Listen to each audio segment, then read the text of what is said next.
Assalamualaikum warahmatullahi wabarakatuh. Halo teman-teman semua, berjumpa lagi dengan Miss Dwi.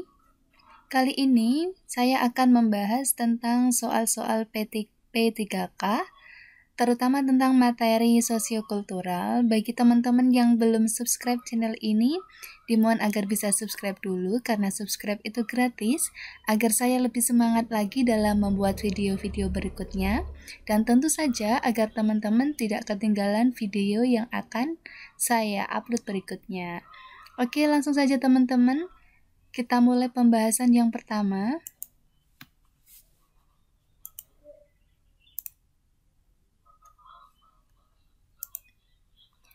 Yang termasuk dampak negatif akibat keragaman budaya kecuali A. Menimbulkan konflik antar elit dan golongan politik. B. Menimbulkan konflik antara yang kaya dan yang miskin. C. Menimbulkan krisis ekonomi dan moneter. D. Menimbulkan konflik antar suku bangsa. Atau E. Sebagai alat bersatunya masyarakat walau berbeda agama.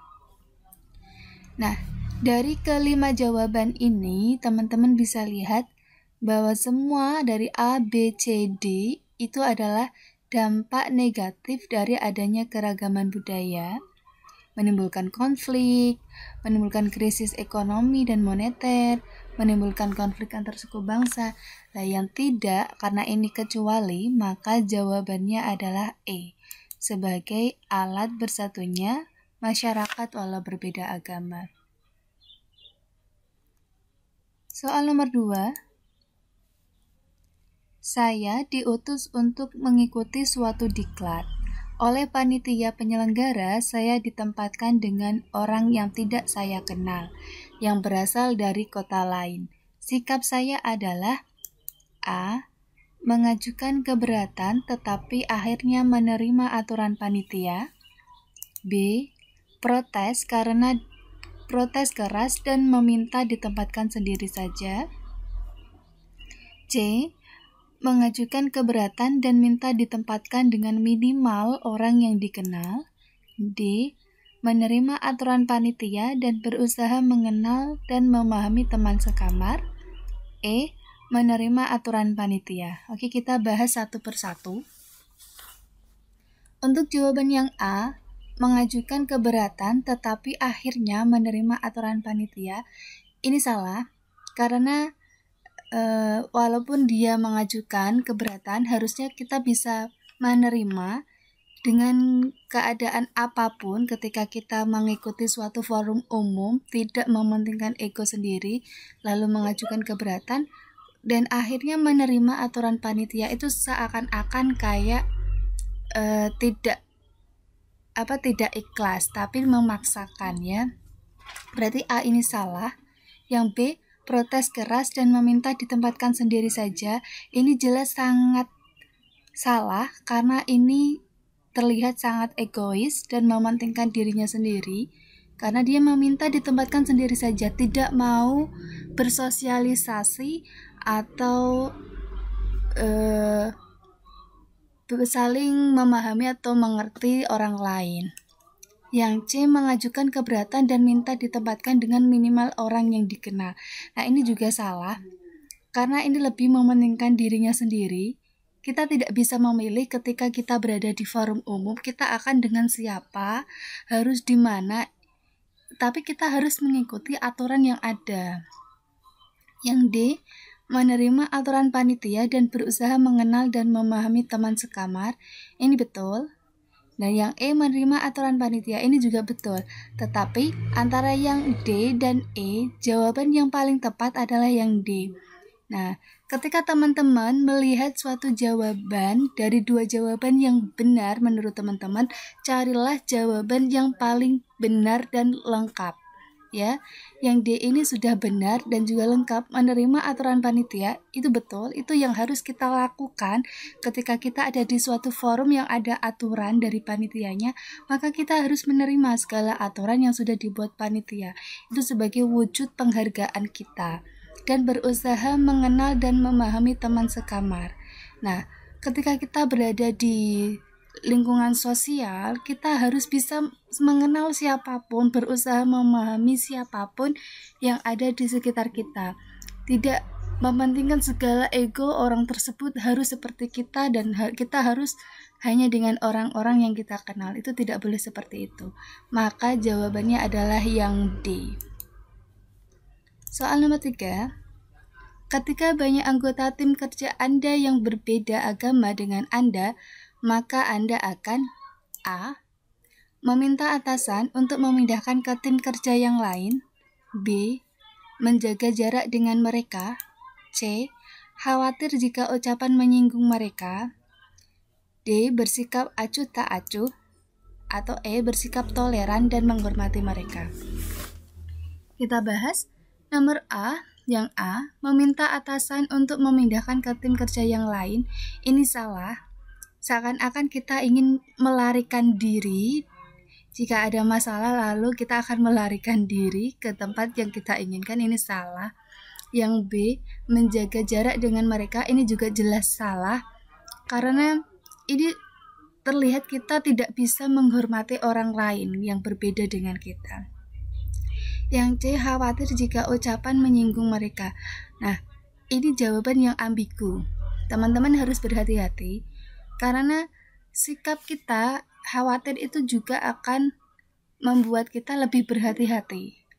Ini juga harusnya betul, tapi apakah ada jawaban yang lebih betul lagi? Kita lihat dulu. C. Bersikap acuh tak acuh, ini jelas salah. E. Bersikap toleran dan menghormati mereka. Nah, ini jawaban yang paling tepat. Ketika ada orang yang berada di lingkungan kerja Anda atau di lingkungan sosial Anda memiliki perbedaan, entah itu agama, ras, atau apapun, kita harus bisa bersikap toleran, yaitu menghargai dan menghormati mereka, menghormati orang lain. Berarti jawaban yang paling tepat adalah yang E. Soal nomor 4. Di bawah ini termasuk kelompok kemajemukan vertikal adalah A.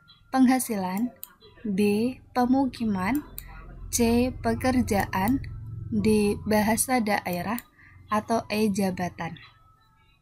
Nah, sebelum kita memilih dari kelima option ini, teman-teman harus bisa memahami dan membedakan dulu perbedaan antara kemajemukan vertikal dan kemajemukan horizontal.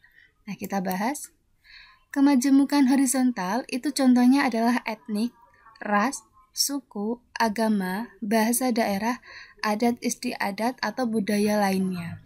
Sedangkan kemajemukan vertikal contohnya adalah penghasilan, ekonomi, pendidikan, pemukiman, pekerjaan, dan jabatan.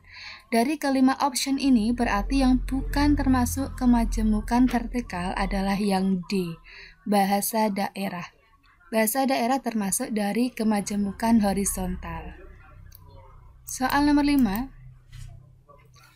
Masyarakat Indonesia sering disebut etnik pluralistik.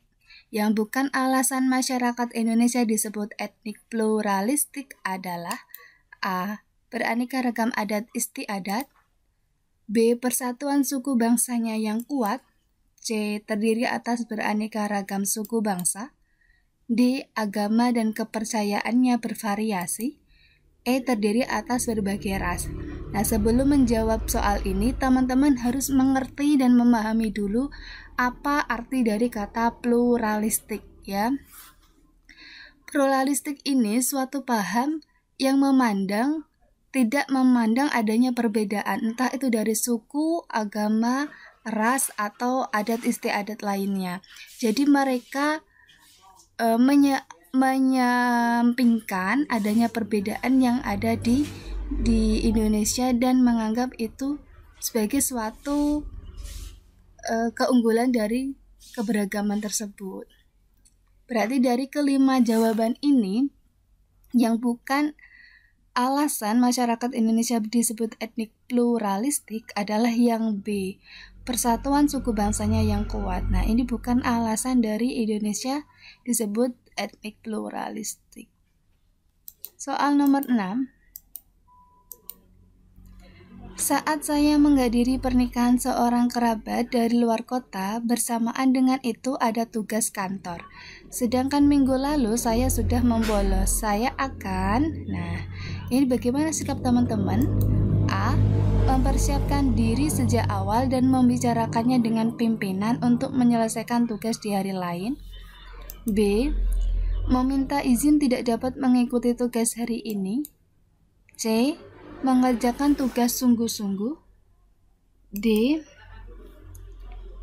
Memilih pergi dan berusaha sebaik mungkin pada tugas berikutnya. Atau E. Melaksanakan tugas sungguh-sungguh dan inilah kesempatan memperbaiki kinerja saya. Nah, mari kita bahas satu persatu teman-teman.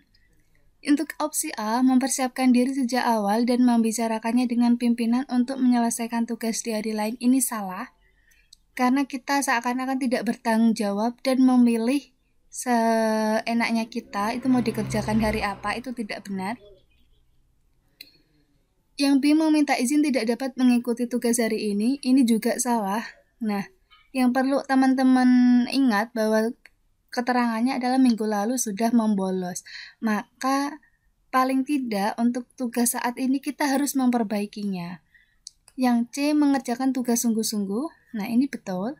Tapi kita lihat yang opsi lain dulu. Yang D, memilih pergi dan berusaha sebaik mungkin pada tugas berikutnya.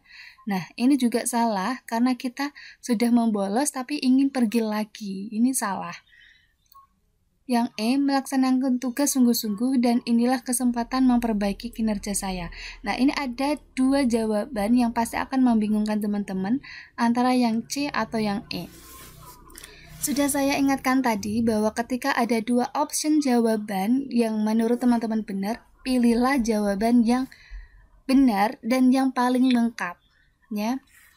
Mengerjakan tugas sungguh-sungguh itu memang betul, tapi untuk yang E, ini dilengkapi dengan kata-kata yang pas, melaksanakan tugas dengan sungguh-sungguh, dan inilah kesempatan memperbaiki kinerja saya. Nah, ini betul sekali, karena ketika kita sudah melakukan kesalahan ini, sudah membolos, maka untuk tugas berikutnya kita harus melaksanakan dengan sungguh-sungguh sebagai wujud memperbaiki kesalahan yang kemarin kita lakukan. Nah, untuk memperbaiki kinerja saya, berarti jawabannya adalah yang E. Soal nomor 7. Kalau saya membeli hadiah untuk teman, sebelum membeli saya akan A. Melihat uang saya miliki. B. Melihat uang saya dan sedikit kesenangan teman saya. C. Mengesampingkan keuangan saya. D. Melihat kemampuan saya dan kesenangan teman saya. Atau E. Lebih mempertimbangkan keuangan teman saya. Mari kita bahas satu persatu teman-teman. Untuk opsi A, melihat uang saya miliki. Nah, ini semua jawaban rata-rata hampir membingungkan ya, hampir sama semuanya. Melihat uang yang saya miliki. Nah, ini betul sebenarnya. Tapi selain kita melihat uang kita juga harus melihat pertimbangan lain. Nah, yang B, melihat uang saya dan sedikit kesenangan teman saya. Nah, ini tidak compare antara uang yang kita miliki dan tapi tidak melihat bagaimana barang apa yang teman saya inginkan. Ini salah lah ya, salah yang B. C, mengesampingkan keuangan saya, ini jelas salah karena kita ketika ingin membeli segala sesuatu harus melihat kemampuan kita juga. Yang D, melihat kemampuan saya dan kesenangan teman saya. Yang E, lebih mempertimbangkan keuangan teman saya. Ini jelas salah, jelas sekali yang E salah. Yang paling tepat, nah yang A itu juga tepat, melihat uang saya miliki, itu betul, kita harus melihat kemampuan kita.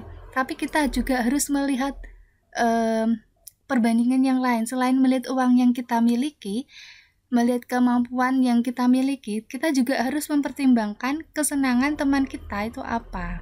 Berarti antara jawaban A dan D, yang paling tepat adalah yang D. Melihat kemampuan saya dan kesenangan teman saya. Jadi paham ya teman-teman, ketika melihat dua jawaban yang menurut teman-teman betul dan hampir sama, carilah jawaban yang paling benar dan juga yang paling lengkap. Itu caranya. Soal nomor 8. Bagaimana reaksi Anda menyikapi aksi-aksi kekerasan yang sering terjadi di jalanan? A. Takut dan trauma saat di jalan. B. Tidak ambil pusing dengan kejadian tersebut. C.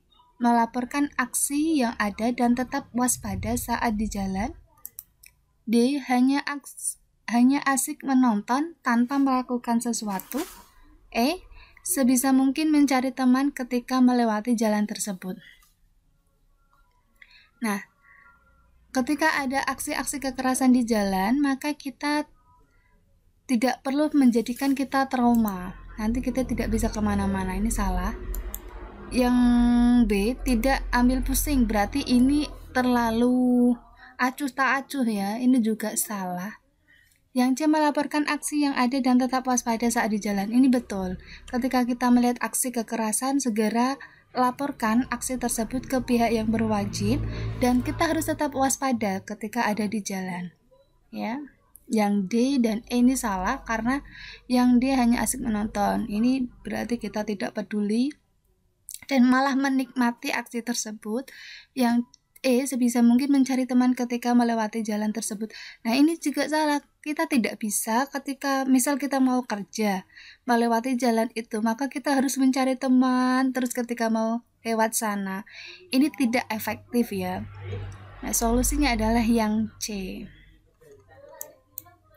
Soal nomor 9. Hubungan dengan rekan kerja yang baik dapat tercermin dalam bentuk seperti apa? A. Relasi yang baik butuh waktu agar bisa tercipta. B. Saat atasan memberikan tugas kepada kita. C. Saat kita membutuhkan bantuannya. D. Saling bantu-membantu saat rekan mengalami kesulitan. Atau E. Saat kita mengalami keberhasilan saja. Nah, kita bahas. Dimanapun kita bekerja, kita harus memiliki hubungan yang baik dengan rekan kerja kita. Lah, ini tercermin dalam bentuk apa? Relasi yang baik butuh waktu agar bisa tercipta. Seakan-akan kita itu membuat suatu hubungan yang baik dengan rekan kerja itu butuh waktu yang lama. Ini salah. Kita harus bisa segera beradaptasi dengan rekan kerja dimanapun yang kita bekerja ya. Berarti A salah. Sebisa mungkin, secepat mungkin itu kita harus memiliki connection yang baik dengan rekan kerja kita. Yang B, saat atasan memberikan tugas kepada kita. Nah, ini juga salah. Kita hanya baik dengan teman kita hanya ketika kita butuh bantuan. Kita ketika atasan kita memberikan tugas satu tim misalkan harus dengan orang tersebut, maka kita ketika itu berperilaku baik. Tapi ketika sudah tidak ada tugas, maka kita akan bersikap tidak baik. Itu salah. Yang C, saat kita membutuhkan bantuannya. Jelas ini salah. Seakan-akan kita hanya adalah orang yang sombong, kita baik hanya ketika butuh bantuan saja. Yang D, saling bantu-membantu saat rekan mengalami kesulitan. Ini betul. Nah, ketika kita kesulitan, kita jangan sekan-sekan untuk meminta bantuan kepada teman kita atau rekan kita. Dan ketika rekan kerja kita juga mengalami kesulitan, kita juga harus bisa membantu rekan kerja kita tersebut. Jangan jangan egois, kerjaanku, kerjaanmu, itu tidak benar ya.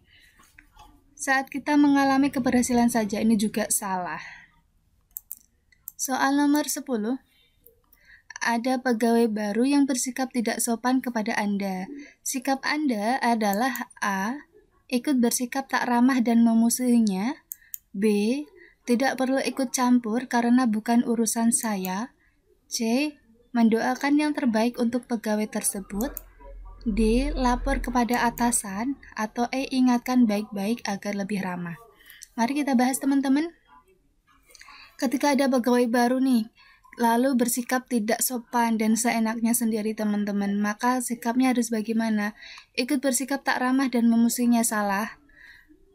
Ketika ada orang jahat atau ada orang tidak baik sama teman-teman, tidak seharusnya kita membalas dengan sikap yang tidak baik pula, ya. Yang B tidak perlu ikut campur karena bukan urusan saya. Jelas ini salah, karena dalam satu kantor itu adalah kerja tim. Kita tidak bisa bersikap acuh dan tidak mau tahu, karena itu termasuk dalam lingkup kerja kita. Maka kita harus terjun ke dalam masalah tersebut juga. Yang B ini berarti salah. Yang C, mendoakan yang terbaik untuk pegawai tersebut. Nah, ini betul.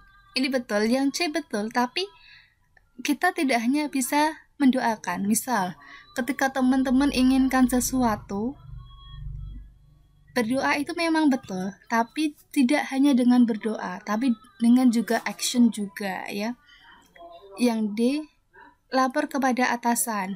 Nah, ini adalah pilihan ketika ketika teman-teman sudah tidak bisa melakukan sesuatu lagi, baru kita bisa lapor kepada atasan. Tapi ketika kita masih bisa memberikan action atau pengaruh, maka kita tidak perlu lapor kepada atasan terlebih dahulu. Yang E, ingatkan baik-baik agar lebih ramah. Nah, ini menurut saya adalah jawaban yang paling tepat, ya. Yang C, walaupun ini juga betul menurut saya, tapi jawaban yang paling tepat adalah yang E. Nah, ketika kita ada teman yang tidak sopan atau tidak baik perilakunya, maka kita harus mengingatkan baik-baik dan bilang agar bisa lebih ramah sesuai dengan yang benar itu harusnya seperti apa. Begitu. Oke teman-teman, cukup sekian dulu pembahasan soal P3K materi sosiokultural. Semoga bermanfaat bagi teman-teman semua. Saya doakan untuk teman-teman yang tahun ini mengikuti P3K dan CPNS bisa lolos dan bisa sukses. Terima kasih sudah menonton videonya. Jangan lupa subscribe. Assalamualaikum warahmatullahi wabarakatuh.